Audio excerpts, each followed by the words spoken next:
আপনি কি ক্লান্ত? আপনার কি মনে হচ্ছে চারদিকের দেওয়ালগুলো আপনার উপর ধসে পড়ছে? পকেটে টাকা নেই, ঘরে অশান্তি, শরীরে রোগ বাসা বেঁধেছে।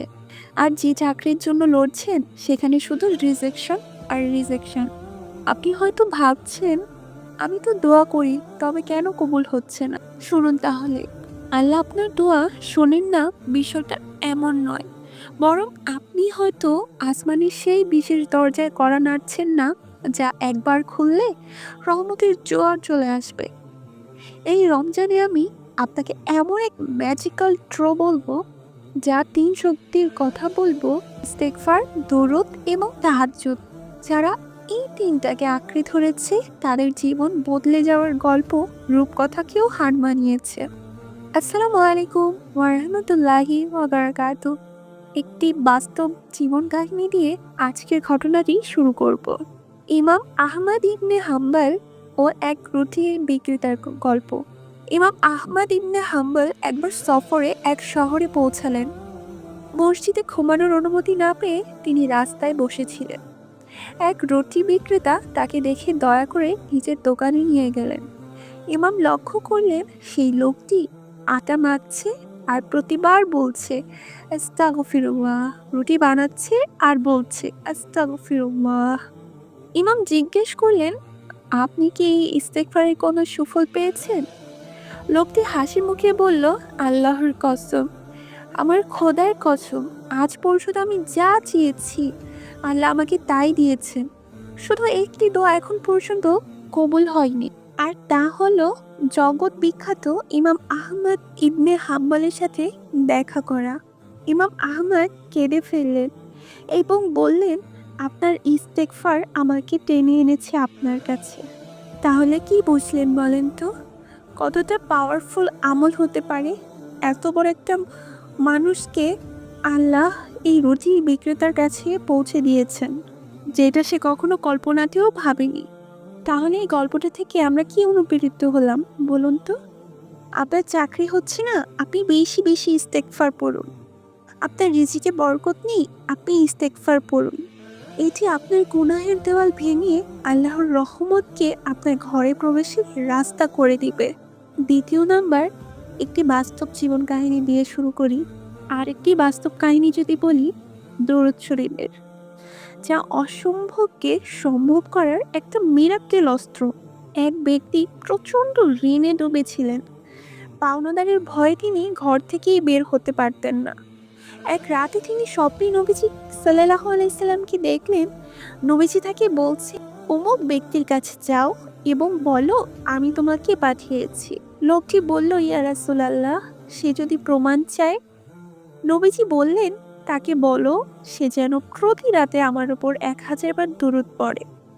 কিন্তু গত রাতে সে দুরূদ পড়তে ভুলে গিয়েছিল, তুমি সেটা মনে করিয়ে দিবে।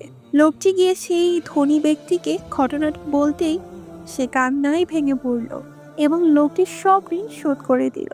শুধু তাই নয়, দরুদের প্রতি ভালোবাসার কারণে তাকে আরো অনেক অনেক সম্পদ দান করা হয়েছে।